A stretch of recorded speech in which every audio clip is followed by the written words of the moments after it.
Welcome back to another video about Loot Goblin. So it's been a couple weeks. I've been playing some other games. I was playing the D4 content. Actually thought it was pretty good. Um, but with the news of the new ladder coming out next week, I wanted to get some more content out there on Loot Goblin. So I picked up where I was a couple weeks ago, and I worked on the amulet scoring. So what I surprisingly got to as well. I got the rare amulet scoring in there. I think it's pretty good. Definitely going to need a little bit of feedback from the community. I talked to a lot of folks in some discords. I I scoured Tradery, other trade sites, trying to look at what type of amulets are selling, for Vex and higher, because those are the ones that are going to be scoring higher on our evaluation uh, system. So, just with no real examples, I just wanted to kind of walk through. So, amulets really drive their value. This is what I found from scouring all the trade sites. Amulets drive their value from all skills, warlock skills, Amazon skills, assassin skills, etc. Not so much the skill tree skills. Now, some of these maybe have use cases where they do have value, and in combination, we know Warlock was really good this season, and Eldritch skills. So Eldritch skills, for example, might be something I make drive the value higher, in combination with things that are valuable for Warlock. So that's something that I expanded with the Amulet valuation here. Everything is driven by the skill that's on the amulet. If you don't have any skills on the amulet, its ceiling is good, maybe low premium at best. Low premium at best would really be rolling every single thing being ridiculously useful. So let's say we get faster cast rate, we get life, we get mana. Let's just go with the Warlock perfect without getting skills. So let's ignore the skills here. Let's say you hit all resists. What else is valuable? Magic Find's always nice to have. So we're racking up the value because every one of these is a good stat. But what's keeping it from going next level is not having the skills. Like this amulet probably would sell. Let's just throw fire resist on. Yeah, so if you roll all affixes perfectly and they're all super useful, you're gonna get the low end of the premium scale. This probably would trade. It might not fetch the same thing that removing half of these and just adding skills to it. For example, being that every one of these is useful, this is what happens if we add Warlock to it. This is a nearly perfect ring. So what I did is I made it account for the class of the skills on the amulet. I think I keep saying ring on the amulet to define whether or not it's actually meta. So watch what happens if we change this to sorceress. Sorceress, we all know, faster cast rate, awesome. Doesn't care much about leech. So look what happens. Value goes down massively. So now we're down to just good because it's class adjusted. These aren't useful for a sorceress. So what I did to kind of base the start of this is, like I said, I scoured tons of sites, pulled a whole bunch of. I wasn't looking for sale prices. I was looking for things that were actually sold, and that's kind of where I started to base what was valuable for each class set of builds. Barbarian, Magic Find, and Gold Find are valuable. So if you have those on an amulet for a barb with faster cast rate, there's your Singer Barb. That's in here. Now the other cool thing that I did that I didn't expect to get to was I added the crafted. I did not get to rings yet, but now that I kind of have the basic structure, I pulled the themality from, my crafting page back here. So if we just go to amulets, here's all the crafts. Here's all our amulets and what you can get. So I took this theme and I pulled it to the Ring and Amulet Checker. So after you choose crafted, next thing you want to do is choose, what you're going to craft. Some of these are kind of not so useful, but the blood and the caster typically will see some value. Caster being the most valuable because you get the cast rate, mana, and mana regen. That's useful for every build. So what makes this very difficult is faster cast rate, mana, and then if we go back, not faster run long, life and life stolen per hit. These are all things that can also roll as a random affix on your amulet. So what that means is the cap of the guarantee is 10. So if we move this, we get to 10, we're fine. We can come down here and add the other affixes. But what if it has 15?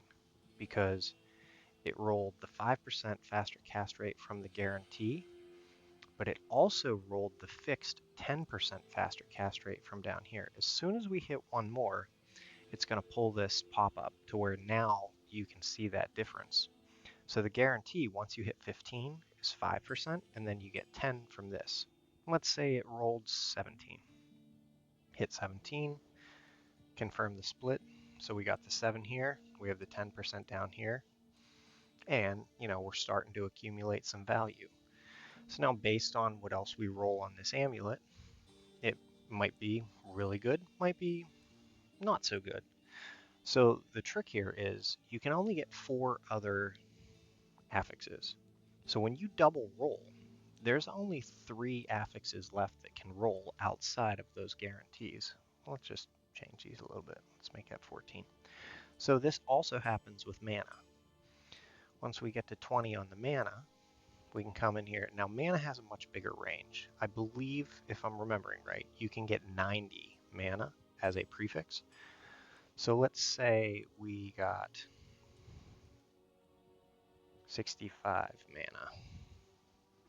Because it's a guarantee that you're going to get mana, it's going to just pull a split here. So it's going to take 20 of it for the crafted, which may or may not be 100% accurate.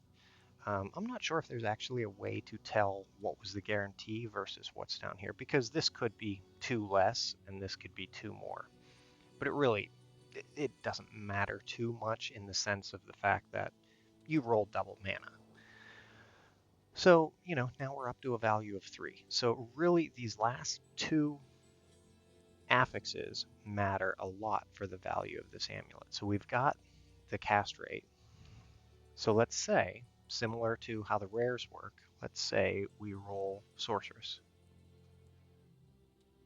We're jumping up. Huge value, because we've got cast rate, we've got mana, we've actually got the double roll of cast rate, so this is going to help you hit breakpoints. This is where I do want a little bit of help. I'm not sure if I'm overvaluing the craft bonus at the moment.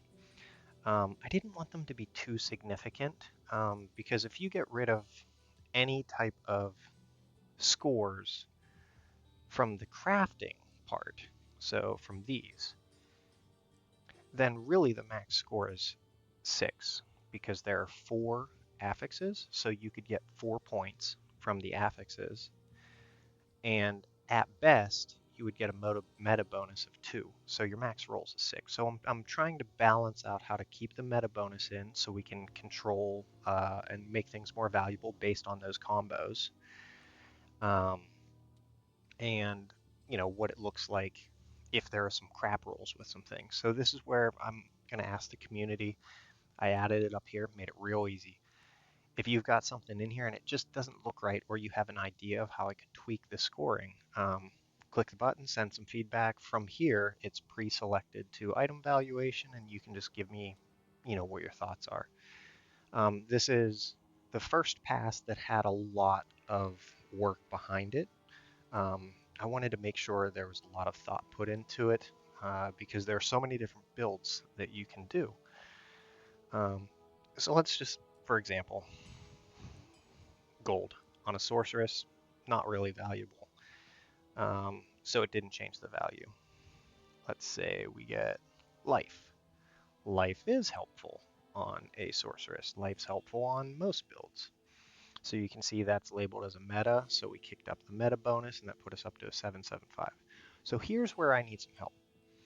I'm not saying this is worth 10 Vex, or 10 Jaw runes.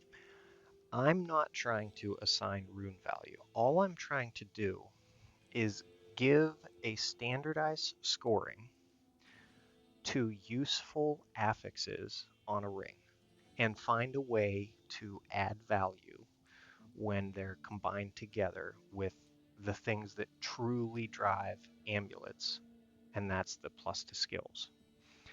So again, play around, throw some amulets in here, and send your feedback my way. I'll probably be doing the crafted rings next, now that I kind of have this as a nice little way to easily see what you're doing. And from there, I might actually do circlets before the PvP stuff. I'm a little scared to do PvP. I gotta find good ways to value those items. I've never done it, so I don't have too much info, and I'm gonna have to rely on other people to really feed me that info. So for the time being, I have this out here. I'm hoping we can vet it pretty well here in the next week and about a half. Well, I guess about a week till the new season starts, and away we go. But thank you guys again for watching the video. Looking forward to feedback and making this even more refined. And again, I want to say this one more time. The valuation system is not to tell you what to charge. This is looking at if you have a good rated amulet, the reason it's good is because it could have been better. And that goes for every one of these rankings. The reason there are things, maybe it rolled in the middle for the affixes that are valuable. Maybe it rolled one or two affixes that aren't useful, and those could have rolled as better affixes. That's why sometimes people are thinking their things are undervalued, or so that's where the more feedback I get, the more I can take those considerations in and tweak the way it scores. This was a lot more complex than what was done for the rings, because rings were really looking at the meta builds, and there are no class skills on them. Yes, there are class builds, but you can kind of define that with the meta affixes. So I may go back and refine the rings using this methodology a little bit more, but we'll see. Again, thank you guys very much. Looking forward to your feedback, and we'll see you in game soon.